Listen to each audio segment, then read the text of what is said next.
రథసప్తమి ఇది మహా అద్భుతమైనటువంటి పండుగ సూర్యనారాయణమూర్తికి సంబంధించింది. మనకి ఈ ఫిబ్రవరి 4, 2025 సంవత్సరంలో మనకి ఈ రథసప్తమి వచ్చిందండి. శ్రీ మహావిష్ణువు యొక్క 2 కన్నుల్లో ఒకటి కుడి కన్ను సూర్యనారాయణమూర్తి అయితే, ఎడం కన్ను చంద్రుడు అని మనం చెప్పుకుంటాం. ఎవరైతే అనారోగ్య బాధలతో, ముఖ్యంగా చర్మ వ్యాధి బాధలతో ఎవరైతే బాధపడుతున్నారో అటువంటి వాళ్ళందరికీ కూడా ఈ రథసప్తమి పండుగ చేసుకోవడం వల్ల మీకు మళ్ళీ ఆ రోగ బాధల నుంచి మీరు విముక్తులవుతారనమాట. మనకి ఈ రథసప్తమి ఏమైందంటే 7వ రోజు పడుతుంది మనకి ఈ శుక్లపక్షంలో, మాఘమాసంలో. మనం దీనికి సూర్యుడు యొక్క రథానికి గుర్తుగా మనం దక్షిణ భారతదేశంలో మన సౌత్ ఇండియాలో ఏం చేస్తామంటే, ఆంధ్ర తెలంగాణలో చిక్కుడుకాయ ముగ్గేస్తాం. మనం ముగ్గేసేసి, రథం ముగ్గేసేసి చక్కగా ఆ ముగ్గునలాగా రథం లాగుతున్నట్టుగా వేరే వాళ్ళ ఇంటికి కనెక్షన్ ఇస్తాం అన్నమాట. మధ్యలో ఏం చేస్తామండి, ఆవు పిడకలతో మనము చక్కగా ఒక పొయ్యిని పెట్టి దాన్ని ఆవు పిడకలను కాల్చి దాని మీద పాలల్లో పాయసాన్ని తయారు చేస్తాం, బియ్యం అది వండి. ఇది మన సౌత్ ఇండియాలో, దక్షిణ భారతదేశంలో చేసేటటువంటి గొప్ప పండుగ. మనకి శ్రీకాకుళం జిల్లా అరసవెల్లిలో మనకి సూర్యనారాయణమూర్తి గుడి ఉంది. అలాగే కోణార్క్లో, భువనేశ్వర్ దగ్గర కోణార్క్లో కూడా సూర్యనారాయణమూర్తి గుడి ఉంది, కానీ అక్కడ విగ్రహం ఉండదు. ఇక్కడ మాత్రము మనకి ఈ అరసవెల్లిలో ఉంటుంది. కోణార్క్లో ఎలా ఉంటుందంటే, అసలు ఆ విగ్రహం అనేది సగం నిర్మాణం ఆగిపోయింది. ఆ విగ్రహం ఇలా ఎలాడుతూ ఉంటుంది. అండ్ కింద బేస్ ఉండదన్నమాట, మ్యాగ్నెట్స్ అట్లా ఫిట్ చేశారు. అంత అద్భుతమైనటువంటి నిర్మాణం అది. కానీ మనం పూజ పునస్కారాలు చేసుకోవడానికి పనికిరాదు. అక్కడ అరసవెల్లిలో ఉంటుంది. ఆ అరసవెల్లిలో ఎదురుగుండగా ఒక కోనేరు కూడా ఉంటుంది. ఆ కోనేరులో ఎలా తయారు చేశారంటే, ఇంద్రుడు అహల్యను పాడు చేసేసి గౌతమ మహర్షి భార్యని అనుభవించి తర్వాత అతను గౌతమ మహర్షి ఇది తెలుసుకొని అతనికి సహస్ర యోనులంతా కూడా ఈ ఇంద్రుడి మీద ఉండాలి అని చెప్పి శాపింపిస్తాడు. శరీరం అంతా వ్యాపించాలి అని శపించేసరికి, ఏ యోను కోసమైతే నువ్వు వచ్చావో ఆ యోనులు నీకు ఒళ్ళంతా స్ప్రెడ్ అయిపోగాక అనగానే ఇలా చూసుకుంటే అన్ని యోనులే కనబడతాయి. చిచి అసహ్యకరంగా, జుగుప్సాకరంగా ఉండి, అసలే ఇంద్రుడు దేవతలకు రాజు, మిగతా దేవతలంతా కూడా చూసి నవ్వుతారని చెప్పేసి ప్రాధాయపడితే గౌతమ మహర్షి కరుణామయుడు కాబట్టి సహస్ర నయనాలుగా వాటిని మారుస్తాడు. మార్చి నీకు మాత్రమే కనబడతాయి, బయట జనాలకు కనబడవు అంటాడు. ఇది కూడా అందుకనే మనం సహస్ర యోనులు అని చెప్తే బాగుండదు కాబట్టి సహస్ర నయనాలుగా మనం పండితులు మార్చారనమాట. అంటే సహస్ర యోనులు అలాగే ఉంటాయి ఆయనకి. అందుకని ఇలాంటివన్నీ కూడా పోగొట్టుకోవడానికి ఇంద్రుడికి చాలా రకాల వ్యాధులు వస్తాయి. అప్పుడు అరసవెల్లి వెళ్ళి అక్కడ ఆ కోనేరులో వజ్రాయుధాన్ని ఇలా కొడితే భూలంలో నుంచి గంగ వస్తుంది. అందులో స్నానం చేస్తాడు ఇంద్రుడు. చేస్తే పాపాలన్నీ పోతాయి, ఈ దోషం కూడా పోతుంది. కాబట్టి అందరూ కూడా ఎవరైతే రోగాలతో, చర్మ వ్యాధులతో, కుష్టు వ్యాధి ఇలాంటి వ్యాధులు ఎవరైతే ఉన్నారో అటువంటి వాళ్ళంతా కూడా అక్కడికి వెళ్ళి స్నానాలు చేస్తే రోగాలు తగ్గిపోతాయి అన్నమాట. ఆ రథసప్తమి రోజున మనం ఏం చేయాలంటే అండి, తెల్లవారుజామునే మనం నిద్రలేస్తాం. ఇది స్ప్రింగ్ సీజన్ని కొత్తగా ఆహ్వానిస్తున్నాం మనము.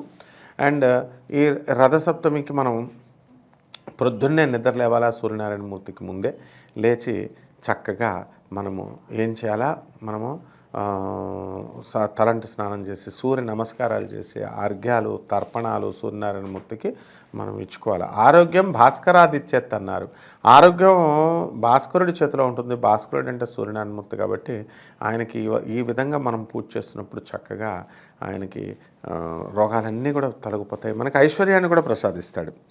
అలాగే ఈ స్ప్రింగ్ సీజన్ని మనం ఇన్వైట్ చేసి ఆ తర్వాత రాబోయేటటువంటి కాలానికి మనం వ్యవసాయం హార్వెస్టింగ్ చేయాలి కాబట్టి స్టార్టప్ అనమాట. హార్వెస్టింగ్ స్టార్ట్ చేయడానికి ఆ సీజన్ని మనం ఈ పండుగని మనం పూజ చేస్తాం. అలాగే ఈ డీప్ రూటెడ్ వేదాస్లో ఈ సూర్యుని యొక్క ప్రస్తావన అనేటటువంటి చెప్పబడింది. ఋగ్వేద మండలంలో 10వ శ్లోకంలో 85వ స్తుతిలో మనకి స్తోత్రంలో ఈ యొక్క సూర్య ప్రస్తావన ఇదంతా కూడా వస్తుందన్నమాట. కాబట్టి ఆ రోజున గాయత్రి మంత్ర జపం చేసుకుంటాము. అలాగే సూర్యనారాయణమూర్తికి ఆదిత్య హృదయాలు చదువుతాము, సూర్యనారాయణమూర్తి స్తోత్రాలు, సూర్య సహస్రాలు ఇవన్నీ కూడా చదువుకుంటాం. ఇది కేవలము భారతదేశంలోనే కాకుండా చైనా, ఈజిప్ట్, మెసపటోమియాలో కూడా ఈ సూర్యనారాయణమూర్తి పూజలు అనేటటువంటివి కనబడతాయి. అలాగే ఈ యొక్క సూర్యనారాయణమూర్తికి మనము ఏం చేస్తామంటే, రథాన్ని 7 రథాలు సప్తాశ్వరథమారూఢం అంటాం. అందువలన రథాలని లాగేలాగా మనం వేస్తామో అరుణుడితో ఆయన యొక్క రథాన్ని తోలేవాడి పేరు అరుణుడు అనమాట. అతను తోలుతుంటే దానికి సింబాలిక్ రిప్రజెంటేషన్ ఇది. నార్థన్ హెమిస్ఫియర్లో ఉత్తరాయణంలో ప్రయాణం చేస్తాడు సూర్యనారాయణమూర్తి. ఈశాన్య దిశగా నార్త్ ఈస్టర్లీ డైరెక్షన్లో వెళ్తుంది సూర్యనారాయణమూర్తి రథం ఈ రోజు నుంచి. కాబట్టి ఈ సింబాలిక్ రిప్రజెంటేషన్ ఆఫ్ రథాకి ఈ 7 హార్సెస్కి మనం ఏం చేస్తామంటే ఒక 7 రంగుల ఇంద్రధనస్సును మనం చూస్తాం. ఇది సూర్యనారాయణమూర్తి రథము లాగుతున్నాడు అని మనం రిప్రజెంటేషన్ అనమాట. ఈ 7 రోజులు కూడా, ఈ 7 రథాలు కూడా, 7 గుర్రాలు కూడా ఏమిటో కదండి, 7 రోజులు అనమాట. ఒక వారానికి ఆదివారంతో స్టార్ట్ అవుతుంది. ఆ ఆదివారం సూర్యనారాయణ మూర్తికి సంబంధించినటువంటిది. ఆ తర్వాత 12 చక్రాలు ఉంటాయి రథానికి. కాబట్టి 12 సైన్స్, జొడాయిక్ సైన్స్ ఉంటాయి. ఒకటి 30 డిగ్రీలు అంటే 12 రాశులకి ఇదనమాట. సో ఈ పూర్తి సంవత్సరాన్ని మనం చూపిస్తుంది. అండ్ కంప్లీట్గా 360 12 మూళ్ళు 12 × 30 360 డిగ్రీలు అంటే కంప్లీట్ ఒక సంవత్సరం ఈ సూర్యనారాయణమూర్తి రథం నడుస్తుంది. ఒక సంవత్సరం మనకు అవుతుంది అని సింబాలిక్ రిప్రజెంటేషన్. కాబట్టి సూర్యుని యొక్క సొంత ఇల్లు ఏమిటండి అంటే సింహరాశి. కాబట్టి అది ఒక హౌస్ నుంచి ఇంకొక హౌస్లోకి, ఒక ఇంటి నుంచి ఇంకొక ఇంట్లోకి మారుతూ ఆ విధంగా టోటల్ సైకిల్ 360 డిగ్రీల సైకిల్ని 365 రోజుల్లో కంప్లీట్ చేస్తాడు. కాబట్టి రథసప్తమి పండుగ అనేది బెనివాలెంట్ కాస్మిక్ స్ప్రెడ్ అనమాట ఆఫ్ ఎనర్జీ అండ్ లైట్. 2 ఇస్తాడు, ఎనర్జీని, శక్తిని ఇస్తాడు సూర్యమూర్తి, లైట్ని ఇస్తాడు.